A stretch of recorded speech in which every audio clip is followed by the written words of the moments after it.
Hey everyone, welcome to the Run All Day podcast, where we explore the stories and people driving the world of endurance sports forward. Today we're joined by Logan Stanley, sports journalist for the Arizona Republic, where he covers high school, college, and Olympic level track and field.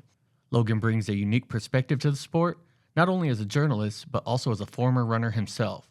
With a 4:04 PR in the 1500 meter and a background that stretches from middle school to collegiate level running. With a journalism degree from Eastern Washington University and a master's in sports journalism from Arizona State University. He's been on the front lines documenting Arizona's rise as a national track and field powerhouse. We're diving into the rise of track and field in Arizona, the surge in the state and national records, and what the future looks like for the sport across all levels. Let's get into it. All right, hey everyone, we're here at the ASU Creative Commons Studios. I have my co-host with me, Jacob Flores. Howdy. And from the Arizona Republic, Logan Stanley. How you doing today? Hello, guys. How you doing? Thanks for having me on. It's a pleasure to be here. Yeah, it's awesome to have a guest of your caliber and someone who knows the knowledge of the sport. It's really good to have you here.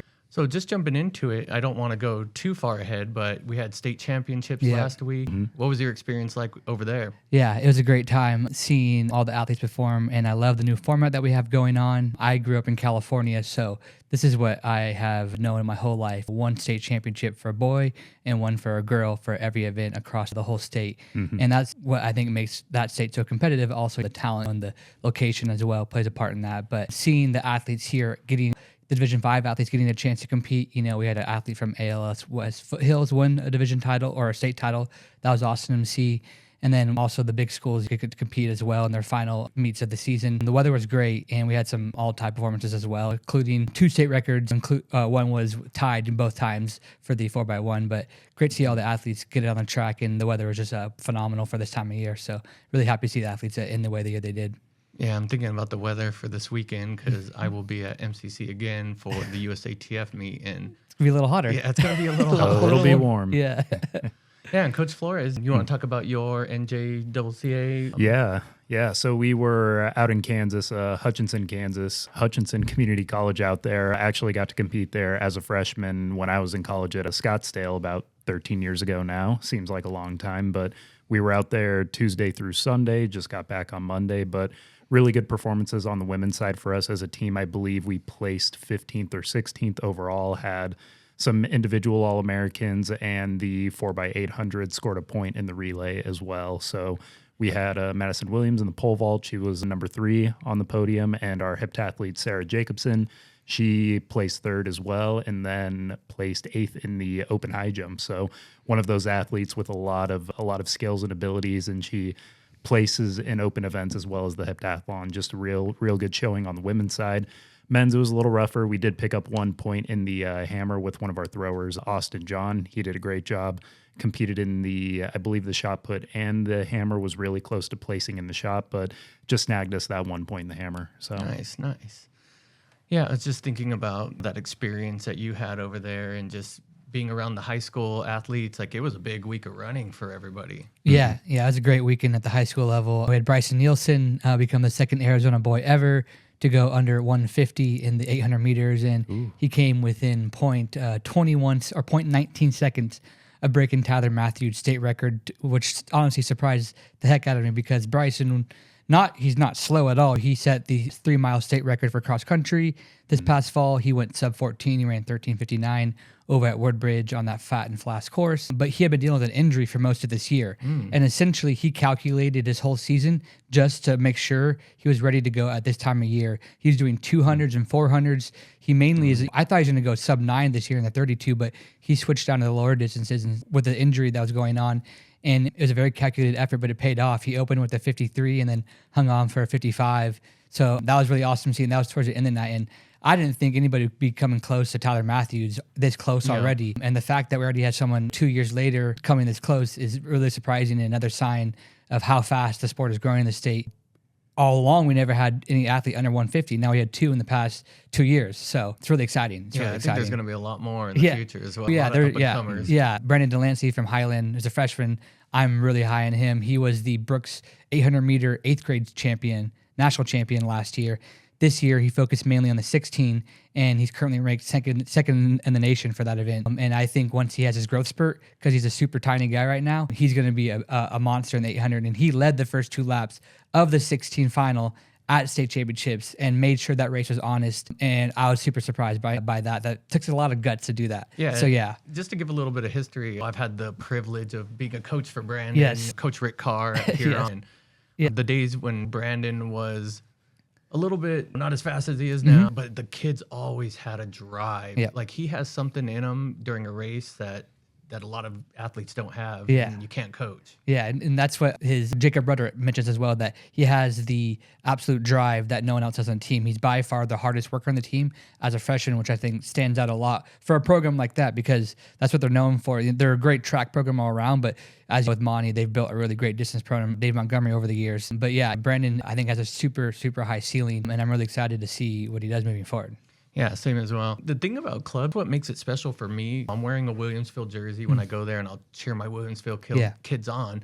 But being a club coach, I have like David Neeram from Chandler, who ran really well this year, Connor Mars at Basha, Nicole Ripperdan trains with us during XC season, and Bianca, her rival. Yeah. And then her little sister's coming up, Ari Hurtado, my daughter, Tylee Salcido. So we got a lot of good young athletes on the female side coming up, too. Is Bianca's little sister a 800-meter runner as well, or is she a different event? Oh, yeah. She's already popped out a 224. How old is she? I believe, 8th grade. I don't think I could do that right now if I tried, to be honest with you. Is she going to go to Campo? I don't know if I'm able to disclose or not. I totally understand that. Yeah. Yeah, we'll see. It's up in the air with the family. Yeah, and there's so many good schools out there, so she could choose any one of those schools, either in Gilbert or Queen Creek, and be good to go. You know what I mean? Yeah, and that's the thing we've talked about before, because at Williamsville, I'm going to try to build a program there with Coach Brown and Coach Soriano. Yeah. But we all pull from each other. So you would think a lot of Huron kids would go to Campo or to Williamsville, but we have Chandler, we have Basha. Perry, Basha, Highland. Yeah. Queen Castile, Creek. Queen Creek. And it's like, wow, if we could get all these Huron kids in one area, but it doesn't work like that. Yeah. But we take a lot of pride in getting them developed safely. Yeah. So that way, when they get into high school or with their high school coaches, they're ready to go. Yeah. And as you mentioned, you're at Williamsville. I was going to say, that's one of the programs that I think is on the rise for sure. The boys team did awesome this past year, and some great athletes on the girls side as well. And so I think they got good leadership over there, and I think that's what matters the most. People are passionate about the sport and care about it, and also have a history with it as well. So, yeah. Yeah, I'm excited because coming up, we have Tylee, she ran a 229 before. She's dealing with anemia right now. Okay, it's a little tough, yeah. Yeah, we think we're going to get back up there. She's been looking good, but next year she'll be ready. We have another Mariana Espinoza, newer to Arizona, moved here from Chile. Okay. She went from a 234 to a 224 this year. Okay, that's a big drop. Yeah, Marked improvement. Yeah, I think she would have did better, but she was part of that little group in that 800 at D1 where like there was someone fell and then she had to dodge around and jump.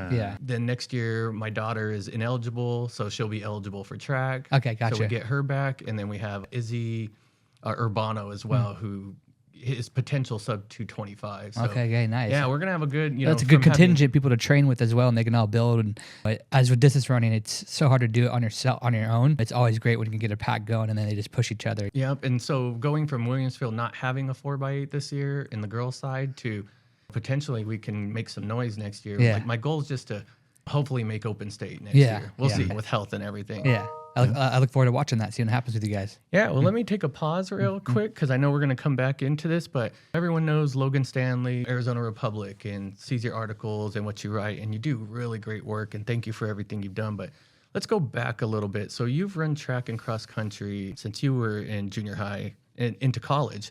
So how has your experience as an athlete influenced your work as a journalist? Yeah, I would say definitely has inspired everything I do with this sport, because if I wasn't an athlete, I never probably would have became a sports journalist. I did a bunch of different sports growing up. I played football, I played basketball, I played baseball for quite a while. And then it wasn't until my 7th grade year when my baseball career I was starting to kind of wind down. I could see I wasn't doing as well. It was becoming a lot harder for myself. I just had 2 friends on the track and field team. They said, hey, you should come join the team and hang out with us. I was like, okay, like that sounds good. Like I don't know what events I'll do, but I'll join the team. And I was like, well, I'm not a sprinter and I'm not a jumper, so I guess I'll just do some distance events. And So I signed up for the 1600 and the 800 and the 4x4. And my first race was the 16, and I don't know really what happened. I just stepped to the line, and right when the gun went off, I said, I have to win this race. And I won that race, and then I won the next race, and then I did the 4x4. I was like, okay, well, I guess I have found like my sport. And I didn't know this before, but my family had a history in track and field. My dad was a pretty good sprinter in high school. He did the 100-yard dash, not the 100-meter, but the 100-yard dash back then. And he was a sub-11 guy back then. And then my grandpa also ran cross country and track and field at Duke University. Very so cool. yeah, I didn't realize that until like, it was like, we actually have a history. It's like, okay, well now it makes sense why I like the sport so much. I ended up falling in love with it. And I got really lucky because that summer was the Beijing Olympics. So it was like, wow, like I get to watch track and field at its highest stage. I also got to watch one of the most iconic athletes come out with Usain Bolt. And so that just really was like a confluence of events where I was like, this is what I want to do. And that's so I started to study the sport more and really fall in love with it. Like every distance runner, I became infatuated with Steve Prefontaine. I went to a couple running camps up at University of Oregon and really loved it up there. And then when the time came for college, I was a pretty good runner. I got down to 5:02 as an 8th grader. And then I tore my ACL as a freshman. And so I missed freshman track. And so that kind of delayed my growth and development. I got down to like 4:33 in the 16, which is not great, but not slow. And so I decided to go to junior college. So I went to San Jose Junior College in Northern California and started running there. And I really took it seriously. I got down to 4:04 in the 15 and then 2 flat for the 800. And then I ran 20:35 for 4 miles. And I'm actually a member of the all-decade team for cross country there at the junior college. So that got me a spot at the roster at SOU, which is Southern Oregon University in Ashland, Southern Oregon University. And that's where was how I eventually discovered journalism. I had a teammate on the cross country team who was also the editor-in-chief of the school newspaper. And he asked every person who joined the team, do you want to join the newspaper and be a writer or be a reporter or a photographer? Usually everyone said no. And when he asked me, I said, At that point in my life, I didn't know exactly what I wanted to do after running. I had really no direction. I was just studying social media and public engagement at the moment. And I figured, that sounds interesting. Let's give it a try. I guess I'll become a writer. And then once I saw my first byline, I was like, okay, like this is pretty cool. Like I kind of feel like I have like some direction now. So I started to fall more and more in love with it. And that was when I kind of drift away with the sport as well. And then I wanted to major in journalism, so I transferred schools up to Eastern Washington University with a fellow classmate of mine from the previous school. We lived there, and that's when I decided to leave the cross-country team to join the school newspaper. And I said, but this dream of going to the Olympics is definitely gone, but maybe one day you could cover it. So that was my way of staying involved with the sport. And I knew I always wanted to cover track and field, but I knew I had to start with other sports and news as well. So I started doing news and sports. I got my degree in journalism at Eastern Washington University in 2018. And then I did an internship up there in Washington State for 6 months on the west side of the state. I lived in Tacoma, just outside of Seattle. I got to cover local high school sports there for a while. That was a great time. And then when I came back, I had everything planned up for my internship up until that point. And then once it was over, I was like, what am I going to do next? So I was like, okay, just move back home, start a freelance career and see what happens. And 5 days into me trying to find gigs, someone from Mile Split USA said, hey, we're looking for contributors. I was like, okay, this is perfect. Like exactly. Because I hadn't really gotten to write about track and field or cross country at that point. I was just doing like college football and college basketball and like whatever I could to stay afloat. And so I jumped at the opportunity. I was able to start covering track and field at that level. And so I've been able to use my experience as an athlete, both getting to know the athletes and coaches and considering I was on that side, and apply it to being a journalist. And it's definitely influenced me heavily as a reporter for sure. Yeah, I think you answered a couple of questions that we had there for you.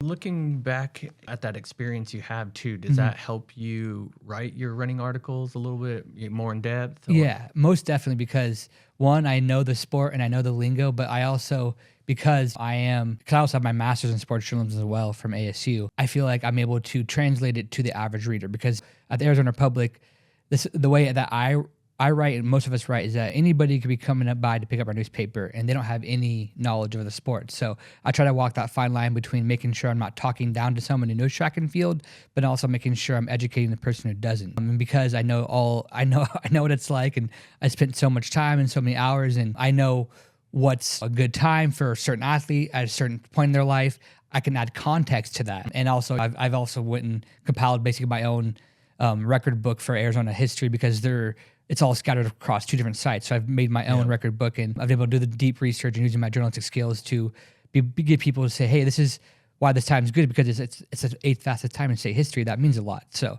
yeah. Yeah, that's what's crazy about the sport is knowing a lot of coaches and a lot of people in the running community. There's spectators, there's fans, and then there's super fans. And I think everyone at this table here is a super fan of the sport. You know, watching Diamond League, watching the pole vault. Watching meets in Europe at 3 a.m. when it's just early in the morning for us. But I want to see how they do, and I know it might be a crucial part of the season or whatever it is. Maybe leading up to a national championships, you want to see those events. You want to see it. Yeah, 100%. Yeah, what was cool at Perry back in the day when I was coaching, I didn't know a lot about pole vault, and it's not one of the most main covered sports in track and field until I met Coach Flores.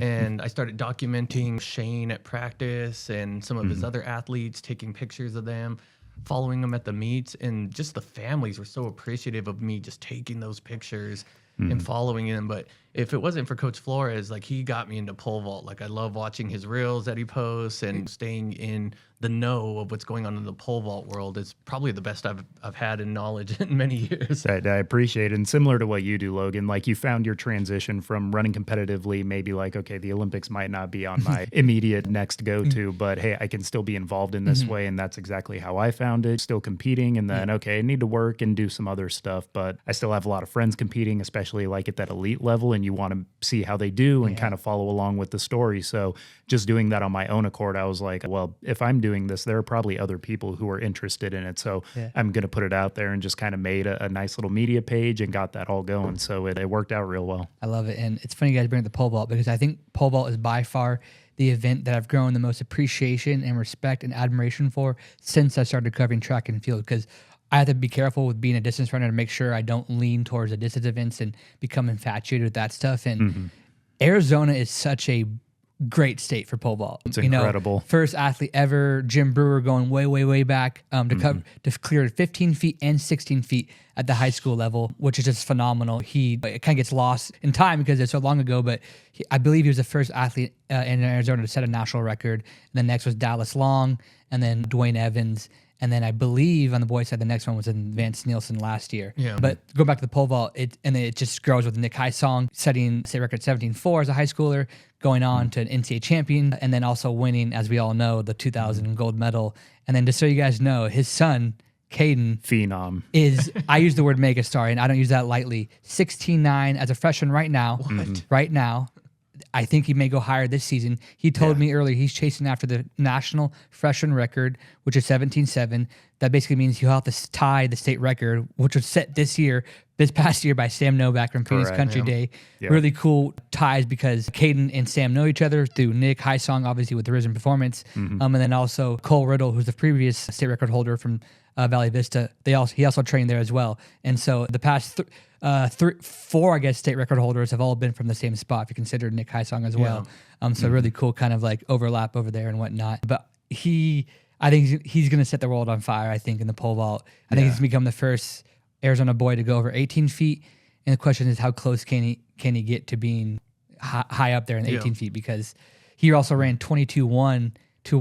He won his divisional title in the 200, which that just my mind blew when I saw that photo finish. I was like, oh my goodness. Yeah, because I mean, as you know, he has the power, and he's tall, but he's strong. Yeah, and he's a 3-sport athlete. He swims in the fall, plays basketball, he can dunk in the winter, and does track and field. And so really does the way I got to talk to him for about 5 minutes, gather some good stuff from him, and it really just sounded like to me that Nick did not push him towards the pole vault, even though he knew he'd probably be good. He's like, he doesn't let him do it on his own accord, which I found really respectful, because he could do it. Why wouldn't he push his kid? He's one of the best pole vaulters to do it ever. And he look what happened. Caden's already bossed him on his own, and it's just going to be really fun to watch for the next 3 years, because he's still got this season and this left as well, and he could go higher. So we'll see some national meets. So yeah, I got to see him at Chandler Rotary for the first time earlier this year, and just I know how Nick operates and who he is as a coach, and it's so cool to see that he just kind of let Caden do his own thing, and the swimming, the basketball. And while Caden was jumping, I was like, hey, Nick, do you have any videos of him dunking a basketball? And he got so excited to pull out his phone and show me, and I was really interested. But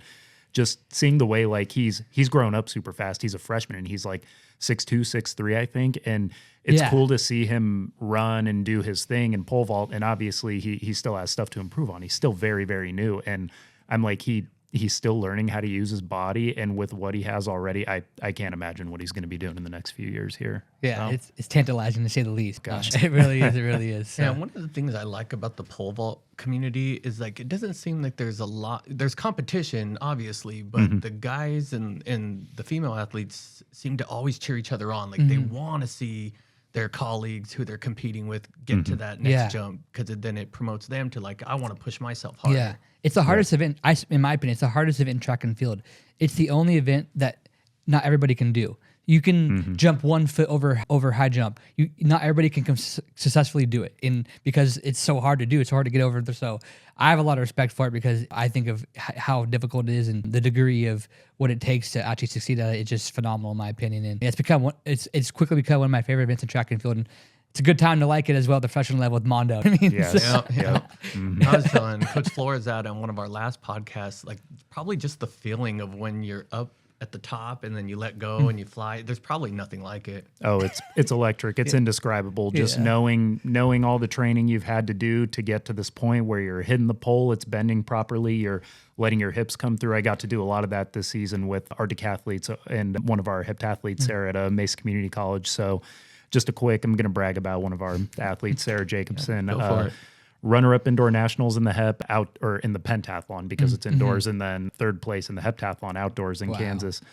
She did the heptathlon the first week of regionals, and then Coach Jones and her came up to me and they're like, hey, we want Sarah to pole vault and get some points at regionals. I'm like, please don't be pranking me, you guys. Sarah's a heck of an athlete, and I was begging to like coach her in the pole vault. So I got 2 sessions with her.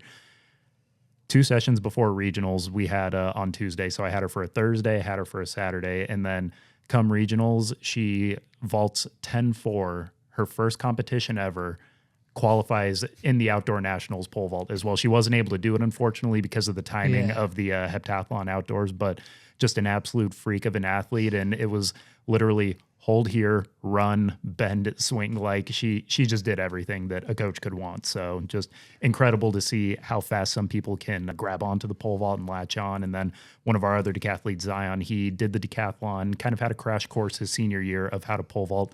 Said he didn't really enjoy it. It was kind of scary because of lack of equipment or coaching or what it might have been, but got to train him this whole spring season. And he went from his very first meet, I think he jumped about 9 feet, and then he jumped 12:10 his last decathlon of the year. So just awesome to see that growth and the investment that they put into the event and getting those results back. Now, I was a baseball player growing up in high school and then a little bit after high school as well.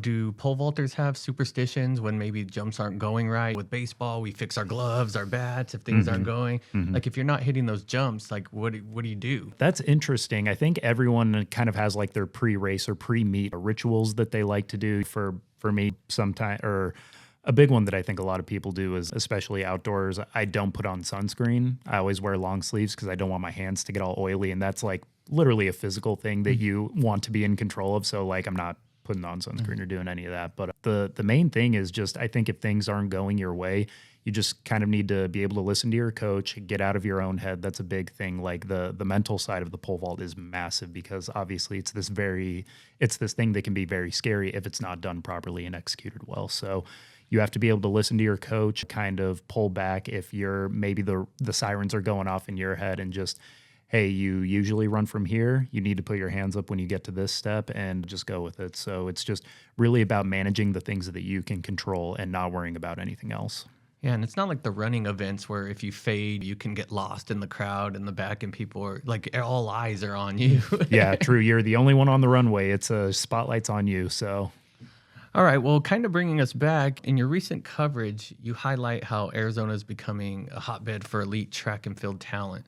What do you think is fueling this surge? Yeah, I've been trying to think about what exactly is factoring into kind of this rise of the sport in terms of the times we're seeing. And I have obviously no data to prove this, but I think one of the things that we are seeing is that this place has become a very popular place to live, but for also professional athletes of all different calibers, not just Hall of Famers and all-stars, but people who just play professional sports. And they hunkered down here in the early 2000s, and they had kids here. And now we're starting to see those bloodlines starting to populate into the high school scene. I think that's one of the reasons we're seeing the surge.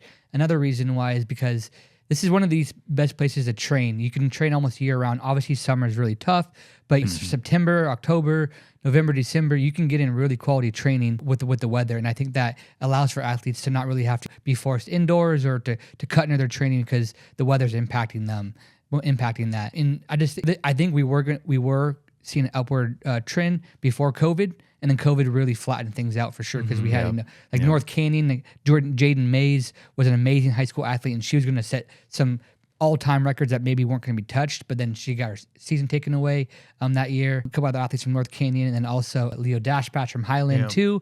And I think COVID really impacted it for a while as well. And I think we saw a surge in 2023 when things are kind of back to normal. And I think it started to continue that, and now it's just kind of skyrocketing.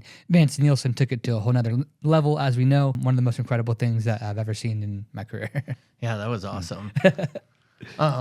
We've seen multiple state records fall this year and athletes ranked nationally. How's the level of competition changed in recent years? I know you kind of covered that with COVID. Do you see any other trends happening? Yeah, so my first year living here was I moved here in 2021, and then I was hired as a Mile Split Arizona editor in February 2022. So that was my first track season. So I only had about a month to prepare before the year to get ready for it, and I had no idea like what anybody was or anything was. So I was kind of learning on the way. But that was the year, actually, the first year that the 800-meter state record was set. It was really random too. It was from an athlete from South Mountain, Brian Fair Jr., who's the son of Brian Fair, who was a great athlete at the high school level when he was in high school. And then, but that was the year Tyler Matthews came back and actually beat Brian Fair Jr. at the state meet. And that's like, okay, who's this sophomore like running these really crazy times? So I got to kind of understand some more athletes that year and who everybody was. And then that led to next year when it really popped off, when we had, I think I called it the golden hour. It was at the Arcadia Invitational. There were 4 Arizona state records set in a 70-minute time frame, which was actually just crazy. We had, and it wasn't, it was all over the place. So we had Tyler Matthews in the 800. We had Sarah Prince both in the 100-meter hurdles. Williamsfield right there. Yeah, and 300-meter hurdles set that day. And then we also had Jaden Davis in the 400 meters. And it's awesome because all those athletes are now excelling at the Division I level. Tyler Matthews is number 2 all time for indoors and outdoors at BYU as a true freshman in the 800.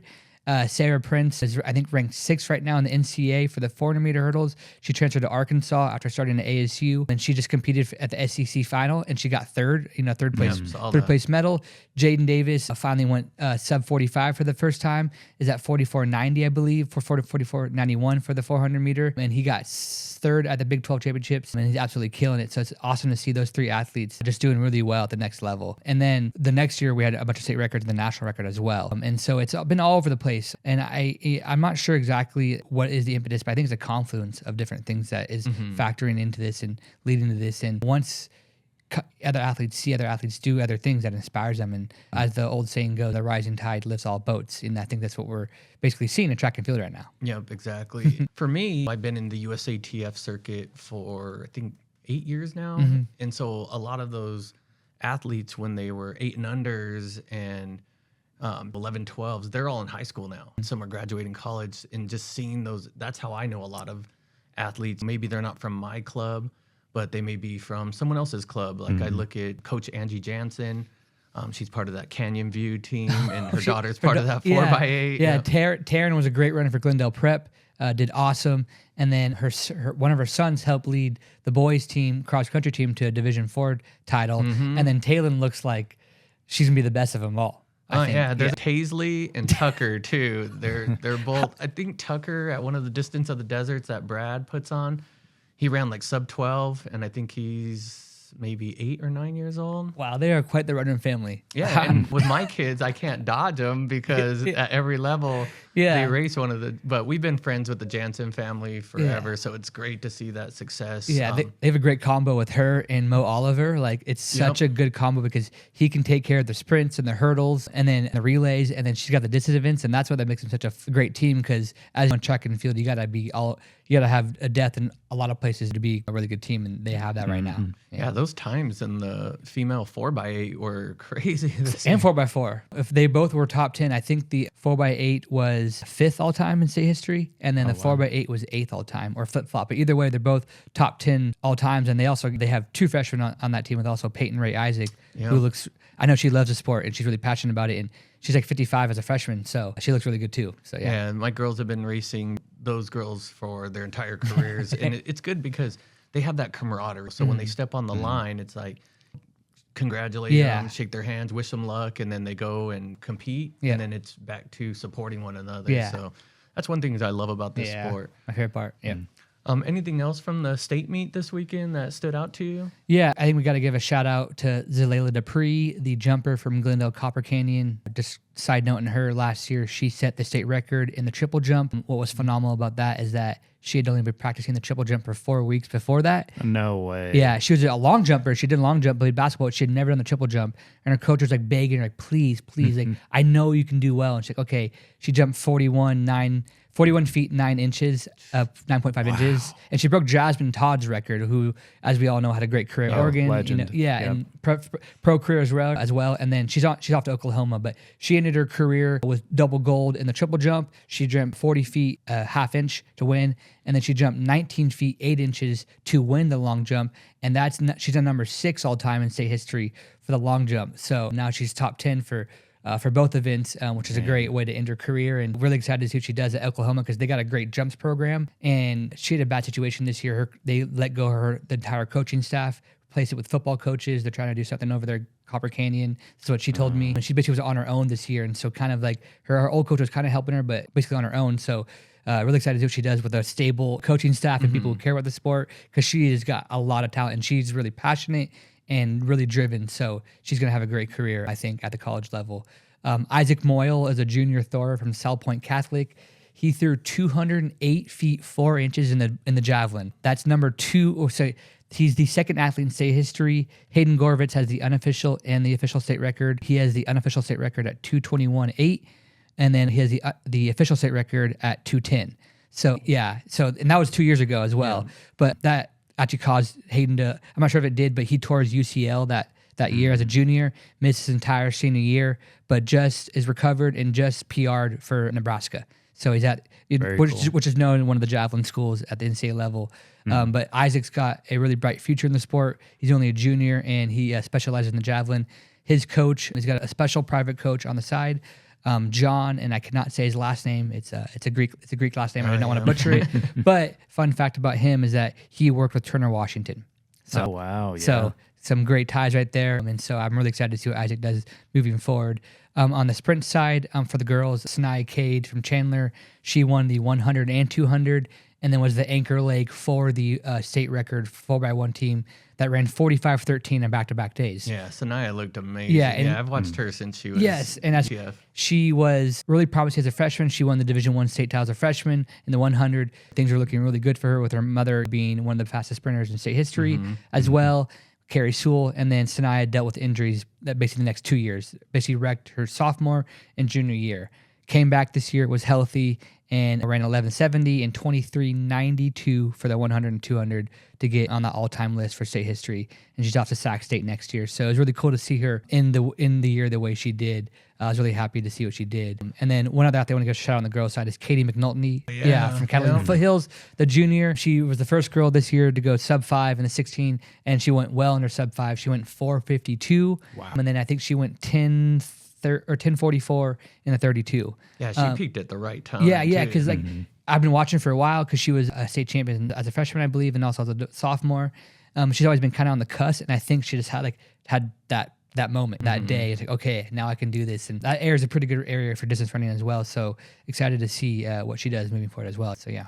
Yeah, going back to Sanaya, I know that another former Chandler runner too kind of had the same thing, Sophia Noriega. Yes, I did a story on her last year for the Republic where she dealt with a lot of issues, bone density issues, and a lot of fractures, and just a lot of health problems. And came back at the end of the year, was able to run some really good times in the 16 and 32. Yeah, put a monster season together. Yeah, it was really cool to see her do that. I always love athletes seeing overcome adversity, especially in track and field, because it's so based on your health. It's like individually, you know what I mean? So, yeah.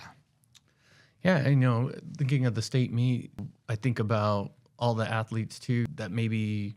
That's the one thing. It's like, do you peak for divisional state, or do you peak for the big state meet? Yeah, that's definitely because some schools would definitely prioritize the divisional meet because they know that that's where they're going to get a lot of points and pick up a division title too as well. And I still like that they still have that format for schools like Snowflake and the smaller schools to get a chance of still retaining some sort of recognition and their own history of winning as well, so they continue. But then also giving athletes who are great, because Snowflake does have a great athletes who can make state championship finals, and they did have an athlete, Ryder Hall, win the long jump. So really cool. That's why I love the format, because it doesn't matter if you're good, you're good, you're good. So like the runners from Chinley. Yeah, exactly. Janessa Sengay, she was in the 32, and she ran the 16 on Friday night, went to her graduation back on and then on Saturday, and then drove back Saturday night for the 32. Yeah, so she was committed. But I gotta give her credit and props, and she's off to state next year. Her and Addison Bisegli from Gilbert Christian. So we'll have two athletes from Arizona competing for Adams State next year, that D2 powerhouse. So there's gonna be a runner next year that he's gonna come out Valley Christian as well. His name is Weston, and so he runs for Huron. Okay. It's Coach Amy Ford's son. So okay, nice. Yeah. He'll be a one to watch too. Okay, awesome. Sweet. Yeah, I was also thinking of another up and comer from ACP, Sam Stokes. Yes. It's funny. It's so funny you mentioned that, because today I turned in my initial All Arizona track and field team list, and then I also got started on I'm going to do a top 10 freshman. And he was one of those athletes that I was like, I got to put him on there, because he's at, I think, 156 as a freshman. So that's about, I don't want to put him on a path, but that's about where Tyler Matthews was. And so if you're running those times, if you're down to 155, 156 as a freshman, that puts you on a really good trajectory to drop some really quick times at the end of your high school career. And they're really good. I think they're upcoming school as well. Just that program really impressed me this year. Amaya Richardson on the girls' side is a really good sprinter and long jumper. She's like a 19.6 long jumper and an 11.70 100-meter sprinter, and she's a junior. So yeah, they're a really good school, and their boys team I think won the 4x8 too. So yeah. Coach Nate is one of my buddies, and so I think he's going to be on the podcast next week. Nice, so, awesome, yeah, cool. Yeah, You should ask him about Mariah and ask him about. I'd love to hear more about her and stuff, because she's a really, really impressive athlete. Yeah, and going back to Sam, he had a kind of tough years, his 7th and 8th grade years. Okay. He was on the up and up, and then dealt with some injuries. So it was really good to see him come back. Yeah. Like, his dad's one of the most supportive individuals I've ever seen for their own athlete. Like me, I'm yelling on directions, and he's just like, "I love you, Sam. Like, you got this." I was going to ask, are they former runners, his parents? I am not sure. Okay, I mean, gotcha. they're super fans too. I'm not sure if Dad ran. That plays a role. If you care about it, then that can go a long way for your child. Yeah. Going into now from the athletes, and we I'm sure we'll come back and tap into those, but what goes into covering a major meet like the state championship level? People only see the reels or the photos, and like AP Emotion, myself, John Harris Media, your media that you're putting out, and people don't really understand like what goes on behind that, the preparation. So do you want to give a little bit of insight on that? Yeah, definitely. So I always will do a preview of whatever meet I'm going to be going to. So in that preview, I'm doing hours and hours of research, spending time on athletic.net, and also Mile Split to compare different times and results, where athletes are on the national scale, where they are in the state. And I spend a lot of time making sure I add context to what I'm about to be covering and giving an in-depth preview to the readers in the best way possible. So I'll probably spend, it depends on the meet, but the state meet is a beast of itself. There's a lot goes on, because the divisionals one week and the next state meet the next week. Divisionals, I got 5 divisions and 2 genders, so that's 10 different things I'm looking at essentially. Yeah, between one person. Yeah. So so I'll probably spending upwards to like 5 or 6 hours for each meet in the week leading up, a few hours each day doing research, getting prepared for it, and so that way then also. That way I can have things to look out for. Okay, like this is what I think may happen, and as track and field, anything can happen. But kind of having hopefully a sense of what may happen, a general layout of what's to come next at that meet, and what to be looking out for. And the meet itself, I'm making sure. Okay, I'm making sure I'm giving a general oversense of the meet itself, but then also what are some of the things that I think are the most headline worthy or are the most interesting in terms of what the person should know about from this meet. And a lot goes into that, whether it be the research I've done, and also just my history with the sport and what I do know about it. And then the meet itself, I'm taking video, because I love to give video of track and field, because I think it's a great visual element. I think it's one of the best visuals there is for sports on track and field. I love to give that to people, and then also making sure that I can grab a few athletes here and there to get interviews as well, to talk about the performances and what went into that and whatnot, and to give people a better sense of what's going on with that athlete as well. And then try to talk to some coaches as well, and also chatting to people the whole time too, doing kind of networking, just chit chatting, small talk goes a long way in the end. And then at the end of the meet, making sure I got all my information done. And if there are any additional interviews I need to do, I'll grab those. And then I usually almost always try to write right when I get home, even if it's pretty late, because it's fresh. It's right in my mind. It rolls right off when I'm typing, as opposed to the morning I wake up, I'm kind of groggy and sloggy. And it's a lot when you're watching a track meet. It can be almost all day in the sun too, and you can be drained the next day. So I think it works best if I just write right in and there. So yeah, there's different elements that go to it. One thing I don't do is I'm not a photographer. So we do have, hopefully for most of them, I'll have a photographer with me. So I'm also directing them and say, hey, like, I think you're going to want to get this person in this race. And also I usually help them, giving them identification for the athletes, because that's the hardest part, is the captions. And they don't want to write runners compete at the state meet. They want to say Chandler's whatever, Williams Fields who, Perry's this, runs in the 4x8. It just means a lot more to the person when they're looking through that album. And I work for the readers. That's who I work for, and also my bosses. But I work for the people in the community, and I want to give them the respect they deserve. No, and the athletes really love that too when they see their name. Or I remember like the athlete of the week. That was really a buzz at our club. And voting for either Nicole or Bianca or whoever else. And that's what's tough as a club coach too, because that 4x8, that mile was just stacked with a lot of Huron ties. And for me, I'm very, I don't know what the word is, indifferent on, I just want to see them all compete. So if it was Nicole at the top or Bianca at the top or Cameron at the top, I would love for them to go 1, 2, 3 and all be on there. But you cry and you empathize with your athletes that didn't reach what they wanted to, but then you got to celebrate with the ones that did it too. So it makes it tough as a coach sometimes. A lot of emotions. Yeah, it's such a track, because as you mentioned, it's like there's so many different schools as well that they're competing for. So you got so many athletes all over the field as well, and then on the track too. So it's like such a wide net you got to cast. But yeah, I'm speaking of Nicole, man, she's an awesome athlete. She really is. She's got a bright future for sure. And obviously following her brother's footsteps, who was a great runner, a 151 guy, and now serving his mission before he gets ready to compete for Utah State, which I think he'll be a great athlete there as well. But she's just a phenomenal athlete on the track, and a great person too off the track. But definitely 100%. I did the story on them with her and Bianca, and that was fun to dive into that story between the two of them and how they are so close with each other, but also they're so competitive with each other. And it's really cool to learn more about them. So for me, it's easier with Huron to cheer for both of them. Like now Rick, Bianca is with him at Campo. But then like the work that Nicole puts in off season with us. So it's kind of like a double-edged sword. Yeah, it's going to be interesting next year when he heads over to Highland. And then, Bianca's going to be at Campo Verde. And so, it'll be interesting to see what happens there. But he's done a great job, that's for sure, with both the club and also at the high school level too. Yeah, a lot of people have asked me if I was going over to Highland too, but my roots are set now at Williams Field. They want to build a good program there. And plus Rick deals with me at Huron. And then I coach Goldie Hall, which is Coach Tara Hall's other daughter. Okay. So Goldie will be coming up in the next few years. So like Tara's always at practice, Coach Hall. And so is that Stella's little sister? Yeah, Stella's little sister. Okay. Yeah. And she's off to GCU. Yep, GCU. Yeah. I mean, good. I mean, I know she broke her foot. Yeah, I felt so bad for her. I was like, I saw a photo of her with the cast. I'm like at least she got at least she got a spot on the team before that happened and stuff. And she was, I think, like, I'm not sure individually, but she was a 4-time team champion for cross country for girls. So at the highest level, you know? 2 years ago, it's like she had that cross country championship right in her grasp, and then Taylor came in right at the end. That was the year we had 2 at the line finishes, with also in Division 4 race with Mila Russo from Gilbert Christian and Demir Allen from Ganado. That was 0.01, by the way. That was crazy. Wow. 0.01. No, so I feel bad for Stella with her injury. I know she's got a bright future. Her best running days are ahead of her. Taylor as well. I'm very close with her dad. She dealt with some injuries this year as well. And a lot of people don't know that too. So they see Taylor at the line and they're expecting fireworks. But to have that chip on your shoulder, to just go out and compete knowing that you're not 100%, like I really give that to her. I mean, how many athletes have won back-to-back Division I state cross-country titles? And she's one of them.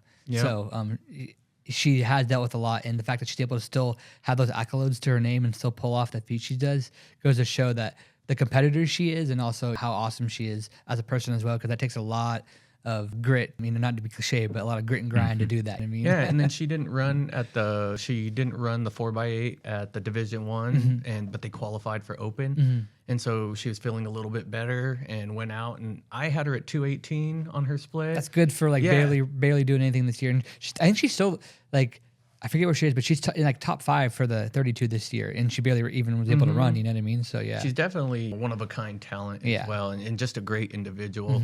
So I just look forward to seeing when she gets healthy and back into it. And she's just a good kid too. Yeah, I hope her senior year is just she doesn't have to deal with anything. She got a clean bill of health, and she can just end it the way she wants. Because I know she's like, she loves it, and it always pains me to see people who are, because at track and field, sometimes there are people who are just doing it just to do it, just to fill the time or just stay in shape for other sports. And there's people who are like, who are into it and love it. And she's one of those who loves it and really cares about it. So it always pains me see anybody, but especially those athletes who really care about the sport, not be able to do what they want to do, just go out and run. And I was watching the 4x8 with her dad at the time I hang out at the 200. I don't know if that bothers the other coaches that I coach with because they're all in the stands watching. And I just like to be moving. And I have a little bit of anxiety. I'm a little bit, I would say, ambivert. I won't say introvert. My wife gets mad. She's like, you're not an introvert. But I like to be alone at the track meets or moving around. Not like when I'm in the stands, it's just too many people by me. And so I watched the 4x8 with her dad, and he couldn't have been prouder of her. To come and show up at the state meet and pop off a time like that. Like, I know it wasn't her best time, but like other athletes out there would love to hit that time too. And for her to just come out and put it out on the line, not for herself, but for her team, so that they had an advantage, and they came in second in the state. Yeah, that's all you can ask for is for someone to do it, not for themselves, but for, you know, the greater good, and that is the team in that aspect. And her dad's a great guy. I've been able to talk to him a few times, and he's really knowledgeable and passionate about the sport too. So I bet he was very proud of her to see his daughter do that. Yeah, definitely. Yeah, so that's where I hang out, is at 200. So usually Coach Rick's out there. I'm friends with Derek Delancey too. Oh, yeah. So yeah, they're all my buddies. So since we've all connected, there's been more support for one another too. So I coach Kayla Lark on the side in endurance. U of A, off to U endurance of A next training. year. Yep. So she spent all summer with me just trying to build a little bit of muscle, so that way she can have a long season and not get injured and be healthy. And so she's able to run all the way to the very end. You know what I mean? Yeah, 5:01. We wanted that 4:59. I bet she did. Yeah, I know. It's so cool to see that 4 on there. It's so cool. So, but it's, you know, still get down to low 5s is really, it's something to be proud of. So yeah, and just to send a shout out to Kayla. Like, I worked with her over the summer. Hard worker, super dedicated, a student of the sport, but she was also a role model to the other girls that were at my Run All Day Fitness, seeing what she did, putting in the work, and then seeing what came out of that. My 8th grader that's coming up, they became really good friends, so it's just great to see, and hopefully it just continues to move on for her. I love when athletes take other athletes underneath their wing while they're still playing their sport. It goes to show how much they are into what they're doing and truly passionate about it. So yeah. Yeah, and I say Run All Day. It's weird because when your username, you have Logan Stanley. I felt weird at a meet one day because someone goes, "You're Run All Day." That's like exclusively how I know so many people, athletes, their just handles, family members, all that. I'm like, I know your internet name, but just remind me. Yeah, like it's funny. You said earlier. You said AP in Motion. I know him as Austin. Yeah, I know Austin too. Because I was the first one to hire him when I was at Milesplit, and I was the editor there, and I hired him as a photographer, and that's when he first started, because he was like still running, but he was doing photos and videos, and he's kind of interested in doing media. I was like, man, you got like, first of all, you have the one in terms of the being a former athlete, and then also you liked media, so you're already like well far ahead of the other people who want to do this. So it's really cool to see him grow as well, and he's been really good for the sport in terms of what they do for the page that they created, because basically Milesplit Arizona doesn't exist anymore. Yeah. It's Milesplit West, which covers Milesplit Arizona, California, Colorado, Utah, but there's no one in the state. Yeah, I've tagged them a few times, hoping they'd repost me, and they never show me something. Yeah, it's basically, it's gone, I'll say it's gone down the drain for sure, 100% since I left, and I left at the right time. I'm glad I didn't stay there any longer than I did. I'm glad I was thinking about it too and staying committed there, trying to write it out, and I'm really glad I left for the Arizona Public because it was the right decision to do. Yeah, what you do for the sport is amazing. In Austin as well. Like, 100%. Again, all those names I named earlier, John Harris Media. I know there's so many more. John's really, really good. He's a great person, but he's really talented. And those people, people don't realize it, but having those people do what they do is actually really important for the sport. So yeah. Yeah, I've kind of became a secondary videographer for MCC, but no, I just, No, yeah. I just have athletes that go there. Coach Pescador was on the podcast. I think what he's doing with his program is amazing. Coach Flores, I know you guys picked up a few pole vaulters, right? We're going to have a really fun roster next year. So might have a couple more trickle in, but we have a couple gap year kids. Have Connor Wilson, who won state, I believe, in 2022 in the pole vault. He did a year at Utah Valley University, is returning from his mission in June. I've been talking with his parents, so he gets back mid-June. I get to meet him and talk to him finally, but he'll be coming. He was a 5-meter jumper. Michael Mickelson, who graduated from Castile, 16.7 jumper, and then a couple of girls right around the 12 feet range. Paige Hanchett from Red Mountain, Yes. trains at Arizona Pole Vault Academy, and then Alexis Dvorak, who she did a gap year and trained at AZPVA this year. I actually talked to her right when she moved down. She was thinking about going to school right away, but I think she did a really good thing and just training for a year, kind of seeing if she still wanted to do it. And I actually got to help her out at some meets when they didn't have one of the like AZPVA coaches, because it's nice that the junior college meets are open for the most part in Arizona, the ones that we host here besides region. So I got to see her a lot and some of the other AZPVA people that I'm friends with, and got to help her out, catch marks and all that. And just, it works out. And she said, hey, like, can I come? And I'm like, yeah, I already kind of know how you operate. So I'm down. But yeah, we're going to have a really fun team next year, just not even in the pole vault, but just all throughout. Like, the coaches have been doing a great job recruiting and whatnot. So I'm excited to see what we do. Yeah, you guys have a great coaching staff there. Yeah, we got Erwin Jones, James McSwain. Yeah, Sammy Joe doing the jumps, Coach Nathan and Coach Sean doing all the throws, handling that. Like, it's, man, we're going to be dangerous next year. I'm excited. Yeah, I'm glad you brought up AZPVA, because when I was talking about the pole vault earlier, I totally forgot to mention them. But Dean Starkey over there is doing a great job, and historically done a great job for many, many athletes across many years. So I just want to make sure that I give them their proper due, because it'd be not great if I didn't mention them. So yeah, and I was going to pop in and bring them up eventually, because throughout high school I went there for 2 years, and then kind of throughout college, and that's where I got my start coaching as well. So just great folks down there. It's fun having a high song out in the West, and then AZPVA. I say we because I went to AZPVA, but down in the Southeast Valley. You're totally right. And they've produced some great athletes over the years. I think last one was Zach Bingham from Highland, who went 17.4, I believe. So he got real close to that state record. But just many athletes across the spectrum, and so they definitely deserve their proper due. Yeah, thinking about MCC is I had a few of my seniors that they didn't want to run in college. I tried to hook them up with Pescador, and both these guys were like, nah, I'm kind of done. And I kind of feel bad, because Williamsfield is, Coach Hunt's been there for a while. A lot of coaches, Coach Pearson, who was Sarah Prince's coach, very great coaching staff, but their distance has gone through many changes for the last 4 years. I think there might be 3 or 4 set. I might be part of the 3rd or 4th set in the last 4 years. Oh, that's so much turnover. It's tough. Yeah, so it took a lot, because I came in mid-year to track, and the first thing I told the boys was like, I don't expect respect. I want to earn your respect, and I want to earn your trust, and vice versa. And we came to that conclusion, but I just feel like what we could have done with them in 4 years could have been amazing, and maybe got their love for running a little bit more. But we'll see as the program goes. But yeah, you're covering a lot of our questions here just through conversation. But from your view, like, how's the sport evolving, whether it's through media coverage, training, athlete exposure? Yeah, so I think on training, I think one thing is becoming a lot smarter with just what we have available to us in terms of technology and the science developing.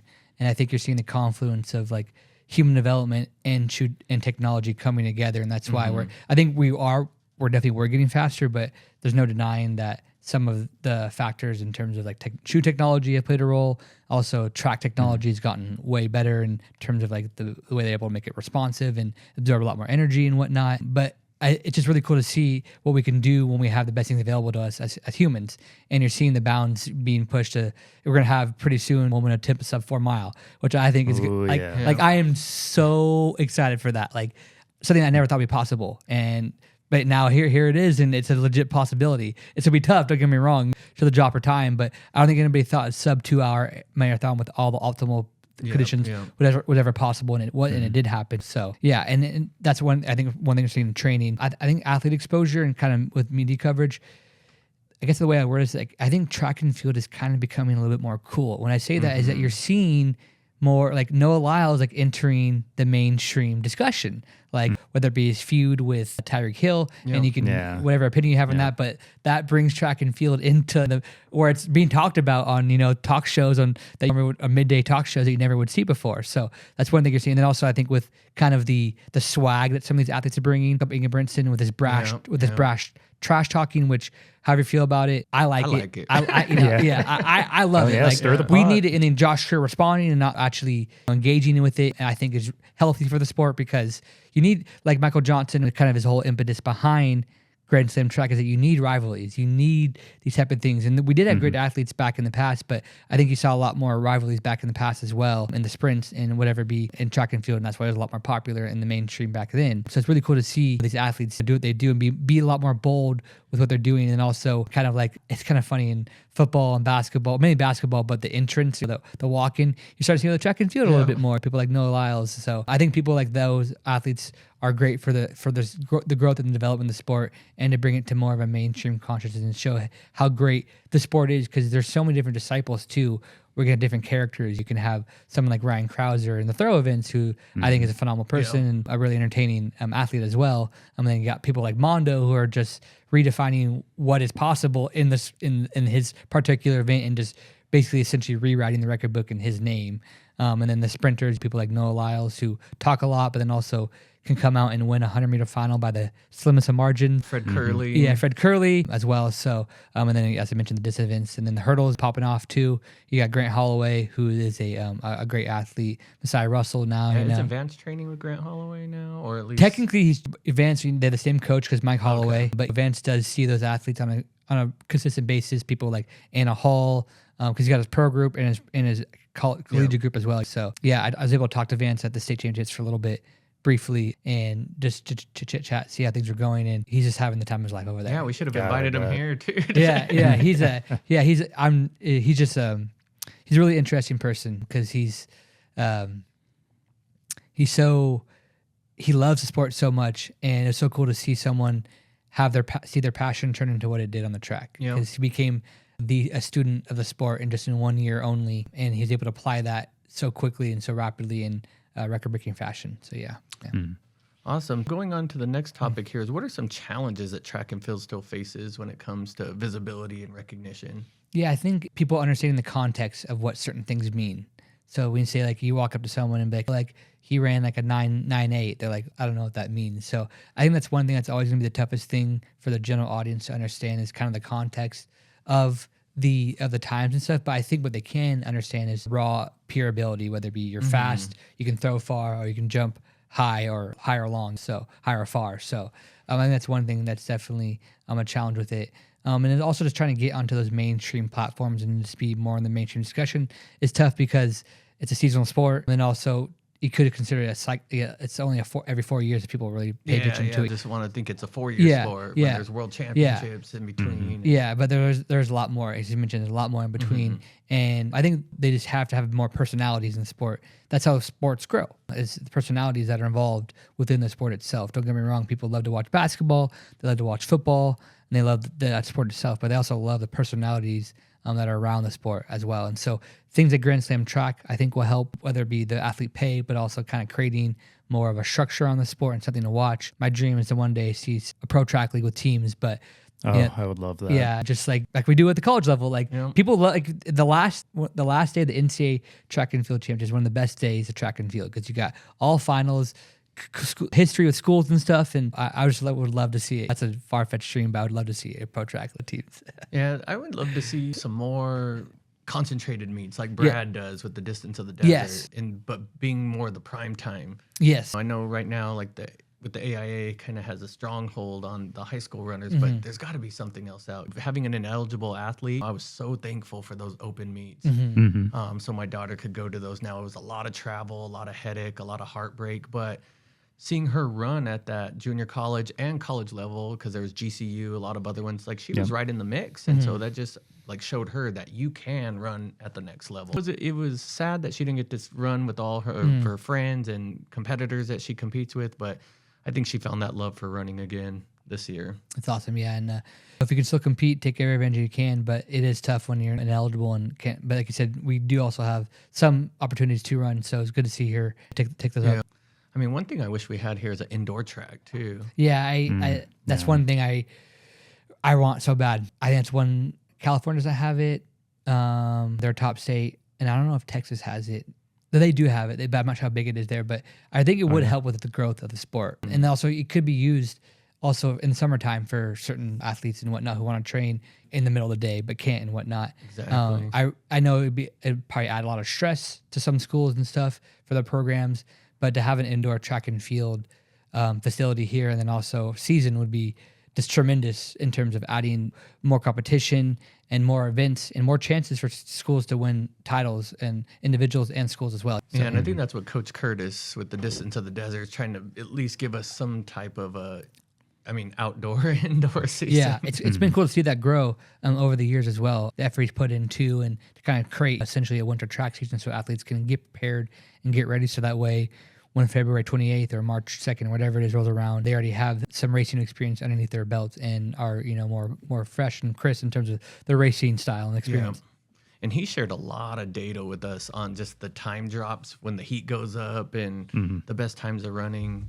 Like it's a science as a coach here to the train research athletes he for does. track and field and cross country. I don't envy them at all in terms of what they have to do to get around it and to make sure you don't have any athletes have heat stroke or exhaustion. It's definitely something I want to look into as like a story. I'm not sure if we've done it at the Republic, but how to life as a cross country coach in Arizona in the fall.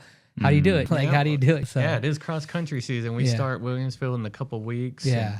Going back to track at the pro level real quick, like you never really had distance runners talking smack to each other. Like Kerr and Engelbertson. Yeah. So that's kind of, it's different to see as a distance person. You're like, do I like that or do I not like it? But it's fun. Yeah. It brings a lot to the sport too. It's different. I think that's why I like it. It's different, and you're right. It is. You never see it. You barely see them before in the sport. They're always so cordial and respectful. Yeah. And cause I think it's such a small community overall. Even though it not really, when you think about how many people actually do track and field, it's not that small. But it just feels like a niche sport, and I think everyone feels like so tribal with each other. And so like we're in this together. Even though we're our competitors, we're also like doing this crazy thing where we're pushing our bodies and running crazy times that only 0.00001 humans can do. And then like they were so worried about each other, then Cole Hawker came right up the middle. That was one of the most amazing things I saw last year was that. I have affinity for Oregon. I just love that area. And he was a high school phenom, and I always have respect for the people who are at the top of their game from their high school to the college because that's so hard to do. Yeah. We see so many high school just people who you think are going to be the greatest runners ever just eventually fall off because whether it be injuries or whatever it is, passion. And so to do it and have sustained success, it's really cool to see. And the way he did it too, he executed it perfectly, an Olympic record. The time he ran too, it wasn't like, don't get me wrong, I love Matt Centro's 2016 gold medal, but that was like such a slow, I think the window was like 350, whatever it was, but this was barn burner, Olympic record, one of the fastest times ever in the history, and I still have the Tyson effect with Centro. Like I want him to come back and be so good and just wipe everyone. He's a really good announcer. He's really good. I think he's someone who he needs to be in every broadcast because he's so personable and he's so knowledgeable and he's able to deliver it in the best way possible. Kind of balancing the two with being personable and knowledgeable and friendly, being an authority on the sport, and he's great. Fun fact: I have a signed pair of spikes from him because I was at one year I was at camp. We had a barbecue dinner and Pat Tyson was hosting it and he had some former athletes come by and stuff, and I just went up to talk to Matt Citrus for a while and started chatting with him, and I was like, can you sign my spikes? At the very end of the conversation he signed them for me, so I got them. It's probably one of my most prized possessions in terms of track and field. Yeah, it's cool when you meet someone like that and they actually are the way they are. So I brought my girls to Saguaro High School when Nick Simmons was there doing his little thing. Oh, Nick Simmons? Yeah, nice, a couple years ago. Yeah.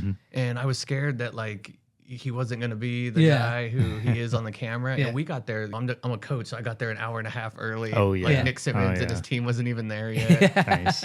But when he was there, we helped him set up. We helped him do everything. He involved us. He literally talked to every person that came and gave him amount of his time. Yeah. That's so cool. I love that. It was awesome. And he spent extra hours and just made sure that he talked to everyone great. And gave them their time. just scaled Mount Everest. Yep, I know. Hey, I he saw just that. climbed Mount Everest. First person to run sub 4. Yeah, I think it's like the first person to run like sub 140 or whatever, or sub 145 in the 800 or whatever. It's sub 4.2 to and Everest. Okay, you know? I thought at first he did that on Everest, Yeah. and someone told me he ran a sub 4 on Everest. Yeah, I was like, I think he would die. That's a funny, like, no context track and Yeah, field type yeah, post, sub 4, definitely. and then sub Yeah. it or down when someone Everest. says like, Yeah. oh, yeah, I ran that marathon this weekend, and it was really the 3TV 5K. Yeah.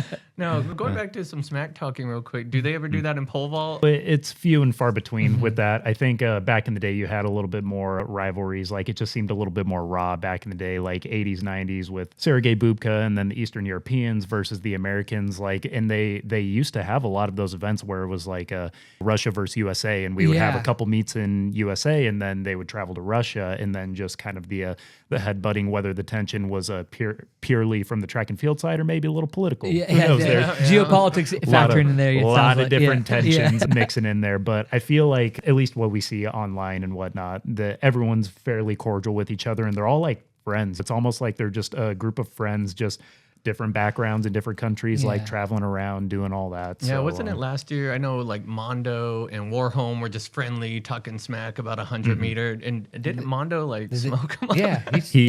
He smoked them in there. They both ran. I think Mondo ran 10:32, 10:36, something like that, and then Warholm was right behind him. But Yeah. I think it really came down, and that was fun leading up to it because Yeah. everyone's like, Warholm's going to blow him out of the water. Mondo thought can he was. run 10.2 meters a second with the pole, and I'm Yeah. like, obviously I have the pole vault bias, but I'm like, he's very fluid, and it's a very natural run for him.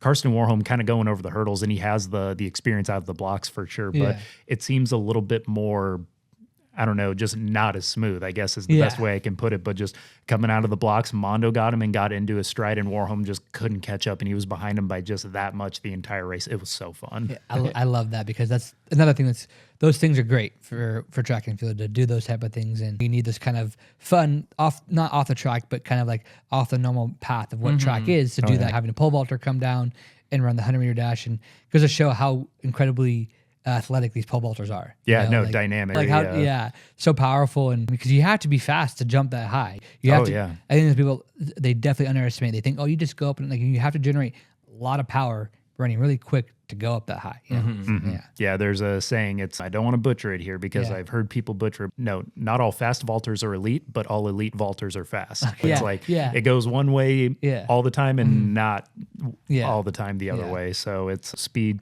kills, and that goes for pretty much every sporting event, every track event. Yeah, I really push form a lot with my young Huron athletes. Their heads bobbing, moving, they're all over the place. So like just really focusing on that form. Yeah. Focusing on breathing. Look at what Highland did in the 4x1.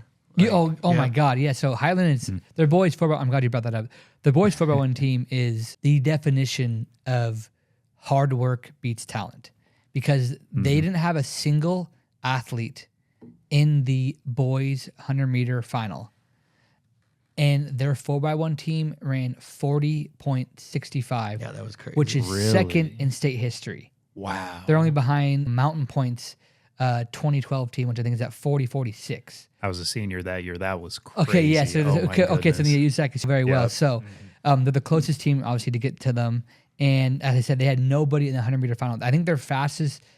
They only have one runner who's under 11 win legal. I think they have a couple who are under 11, but they are just the definition of execution. And if you see their handoffs, like, oh yeah, like they do have a 200 guy who's at 21. So don't get me wrong, quick guys, but it's like, and also all juniors or sophomores.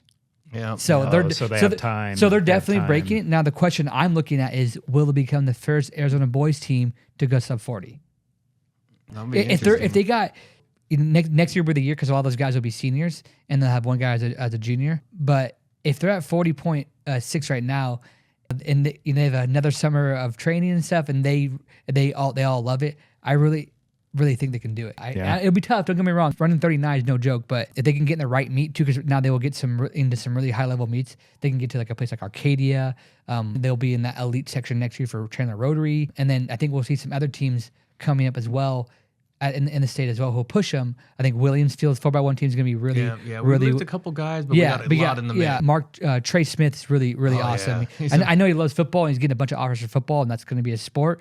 But he also does seem to have a passion for track and field, and he also cares about it too in terms of like what his times are. So I think he's at 10.63 this year as a sophomore. So I think Williams, they're at 41 flat this year, but I definitely think they can be pushing. Coach have a good system going with the sprinters. And then I think we'll see a step up from Chandler next year as well in the 4x1. Desert Edge should get back on the map too. They had a tough year with some athletes not being able to run and whatnot. And then maybe Mika Mountain. Oh yeah, they came in strong this year. Yeah, they have a really good team. They won their first ever boys state title for track and field. But I just think the talent is just really high for the 4x1. It's all across the board, but that's one event I'm really excited to really anticipating for next year. Yeah, and so I know we're running amongst time here, but what's next for your coverage for Arizona? Not just track and field, but you got cross country coming up. Yeah, so I'll be releasing my all Arizona boys and girls track and field of the team of the year. That's 12 athletes across all divisions and all events too. I try to cover all of them with the throws, the jumps, and the distance and the sprints and the hurdles. It's a little tough, but luckily you have some athletes who are crossover with sprints and hurdles and whatnot. And also coach of the year for boys and girls. That'll be coming out next week. And then I will be doing like a top 10 freshman, sophomore, juniors, and seniors rankings for the season to give those athletes some recognition as well. And then that'll be kind of like the end of like Arizona high school track and field coverage. And then I will be like watching for some athletes who'll be going to like Nike Outdoor Nationals. Bryson Nielsen, I believe, got into Brooks PR with his 800-meter time, and that's why he was so juiced. Not only because of that, but he wanted to run that time because he wants to go to Brooks PR like really bad. So I'll be tracking whatever athletes do any meets moving forward, not AAU Junior Olympics as well, seeing some what they do there. And then I'll be tracking at the NCAA meet. I'll be doing like a preview of what high school athletes are competing for which school and what event they are. I'll go look through all the entries and stuff. And then, in the summer, seeing what they do, and then getting to cross country, I'll do probably like a top 25 boys and girls cross country athletes in the state as a preview. And it's so hard with teams. Like, I don't know if I can do like a top 10 preview. It's just, and everything changes. Yeah, it's just so hard. But we can all predict that Hamilton's going to have another great year. They got Mike Scannell over there, who also Grant Fisher's coach. So when he's not coaching Grant Fisher, he's coaching the Hamilton boys and girls cross country team. Their boys team set the D1 record for points, for point total and total time. So they're the lowest points scored ever at the state meet, and also total team time. So Coach Furman as well. Shout out Furman. It's a lot this year. Yeah, so they got a great program over there. Zarian Rodriguez, their junior, should have a huge year this season. I imagine they'll have some up and coming runners and maybe some transfers coming in too. Because I mean, I'll be real. If I was a distance runner in Arizona right now, I would be doing everything I could to get over to Hamilton. Not to give them any free promo, and they don't need it because they're literally the biggest school in Arizona. But that's what I would definitely be doing. Whatever I could. Yeah, they got a strong female athlete program coming up. Lots of sophomores. Yes, the Clausen sisters are great over there. Yeah, so I think they're going to be great. The boys team was strong this year, but I think next year you're going to see, as you said, the girls kind of start to match the boys. Yeah, they got a lot of boys coming back next year. Yeah, I think there's Chase is leaving. I think Theo's leaving. Yep, you got Adam Slater coming back. Yeah, Slater coming back. They're losing. Zarian. They are losing Ryan Estrada, the transfer from Gilbert, who was a big pickup for them this year. Ryan's a good runner. Yeah, Ryan. Good kid. Yeah, Ryan. He was a big pickup from this year. But knowing Mike, someone will pop off this summer, have a great year, and so I'm curious to see how many guys next year go sub 15, because we had a couple this year, but I think we'll have a lot more this year. Quite a few runners, and it's cool to see that become more of a regular thing in Arizona. So, Exactly. Now, as we wrap up here, what advice would you give to young athletes hoping to move up in the next level from what you've seen? You mean like in terms of media coverage or just like the sport itself? Either one. Well, as a former athlete, I'm very big on, it's a very cliche saying, but knowledge is power. The more knowledge you have, the more power you have. So if you are running track and field, if you become a student of the sport and really become embedded with what's happening in the sport, that will go a long way for yourself and also make the sport a lot more. But it's pretty basic standard, but just make sure you're staying consistent and working hard. But if you're not passionate about it, then hop out of it. You know what I mean? If you lose that passion, then don't do the sport, because you got to make sure whatever it is. And if you have passion about something else, that's fine. Do that. But make sure you're giving everything you have into what you're doing, because it deserves that respect, and you deserve that respect as well. Can't be 1 foot in, one foot out. Exactly. Yeah. So for media coverage, I just think if you are someone who, wants to go far in the sport, it's making sure you are getting all of your stuff out there for others to see. So don't feel like you're being conceited or. I think a lot of the athletes get scared of doing that. I know my daughter's one No, of them. post about it. Be like, I'm ranked number 5 in Division 1 right now. Like, that's great. Or celebrate your PR. Yeah, so yes, like I just PR'd by definitely. 10 seconds today. Like, and I know people are like, oh, I don't think I'm bragging or I'm boasting or being pompous. Like, no, like people like myself, I want to know about that because I'm covering a state of like 7 million people. I'm covering from here to Bullhead City, down to Yuma, up to Flagstaff, up to Page. It's hard for me to see everything, and I'm doing my best to see it all to make sure I can cover anybody who's excelling at the sport. But it also helps when you are posting yourself, and I can just track it that way and see it that way. So that's one thing I'd recommend. Don't feel any shame in celebrating your accomplishments. You should be proud of what you're doing, whatever it is, whatever level you're and at. that's one thing to give a shout out to the club is Rick does a good job of setting that environment, and then I help facilitate that. Is we're not here, like all of our high school runners are coming back if they want to run a few more meets and they come to us before, but we don't look at it as like Bianca and Nicole are going head to head each rep no, we all start off at different levels and we kind of just progress together, and no matter where the level is, and everyone celebrates each other, no matter what the PR is. So more about like you PR, we celebrate personal best, let's do it, and then the more PRs you get, then you're competing with the top groups. And, all working with each other to get it faster with each other. and that's not our philosophy to be like, when we had Brandon, before he was recognized, it wasn't like that we're going to make him the best runner in the state. He just happened to become one of the best ones through hard work and, like what you said, consistency. Yeah, and once that kid hits his growth spurt, it's gonna be crazy because you see him, you can just tell he's just like, because I think his dad's pretty. both they're not Allison, short. He's not like super tall, but he's not short. And then I believe their mom was an All-American at she Weber was State. amazing. At Weber State, Yep. I know they have. Cameron's a great runner too, and she's been killing it since a freshman. She's been great ever since then, but. Once he hits his growth spurt, he just watch out because I can tell his body wants to grow and it's gonna. And once he's up there, it's gonna be scary. He's already at, like I said, like 4:15 as a freshman, which is insane. And I think with Cameron, she's just due for a big run. She has it. She has all the tools. Once she figures out whatever is missing in that piece, like she's going to pop off. She's one of the most humble individuals, kind, quiet. She's so quiet sometimes that I wish you would talk to more of the athletes on the line. I'm like, did you talk to Landon? And she'd be like, no. And I'm like, you got to do that. But Cameron's is poised for a huge season. And again, her best running years are way ahead of her. I'm pretty sure I interviewed her after her first ever race at the Chandler I think I remember invitation. that. And because I don't know why. I think I knew because it's Highland and they're probably, like she's going to be an upcoming athlete. And so it's so funny to see her grow from then. And I think you're right. She's right on that cusp of going sub 5 and then dropping some good times in the 800 too as well. And with the depth of the field right now, because we had a bunch of girls go sub 5 at the state meet coming back next year as well. So it's going to be a good year next year in the distancing. It's kind of been a little bit down. I don't want to be rude, but since Landon left, it's been a little bit not as high level, at least for the 16 and 32. The 8's been really great with Nicole and Bianca, but I think next year's going to be a great year for the girls for the 16 and 32. So Definitely.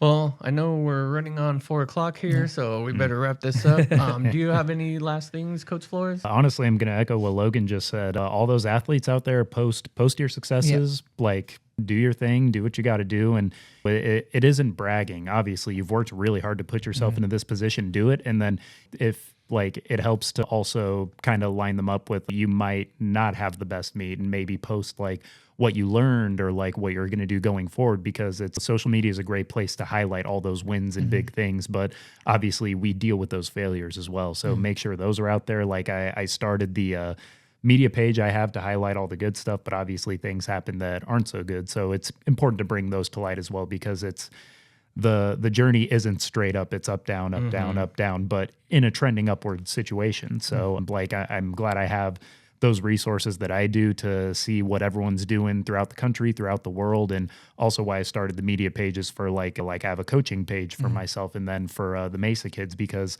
I know some of them have track and field accounts that they like to post on and whatnot, but I'm going to make sure I post on them pretty regularly, like meet highlights and what we're doing in practice, just to get them out there. And that's how coaches discover a lot of these kids now, is just like Instagram has been such a game changer for everyone, athletes, parents, coaches, like you name it. So put yourself out there, put your stuff out there so people can see it, and you never know what it might lead to. Yep. And where can we find your socials at? So I have the Mesa CC pole vault is the pole vault page for the team. Coach.jflow is my coaching page. Flow.vault is my, just everything vault related. If you type that in, I have my other accounts linked, so you can find them that way. Yeah, no, they're all there.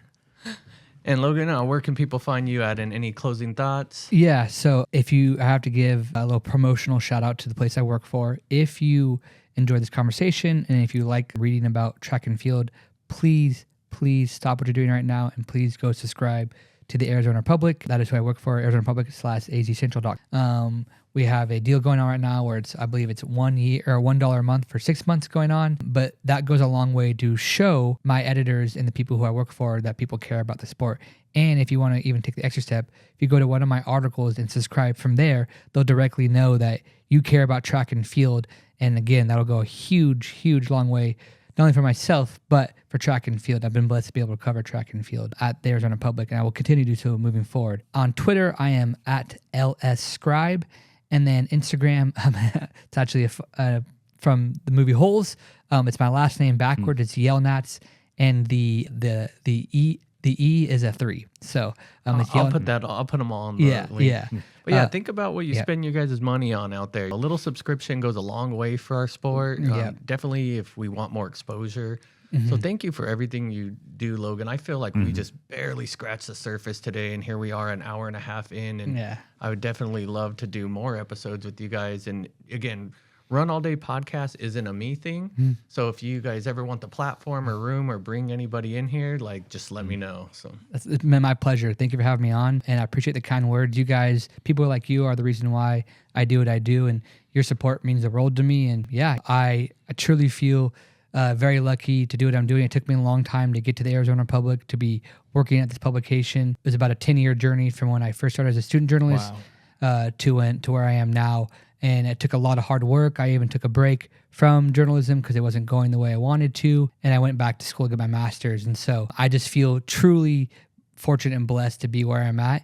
And when I say this, it's truly my pleasure to be doing what I'm doing. So thank you guys. Yeah. What you do is amazing for the sport and amazing for all of us. And huge. We look forward to seeing your other articles and other media out there and promoting it. And hopefully we'll get another episode. I'd love to be back on anytime. Yeah, definitely. This was fun. So thank you all out there listening, and we'll see you on the next episode of the Run All Day podcast. Thank you.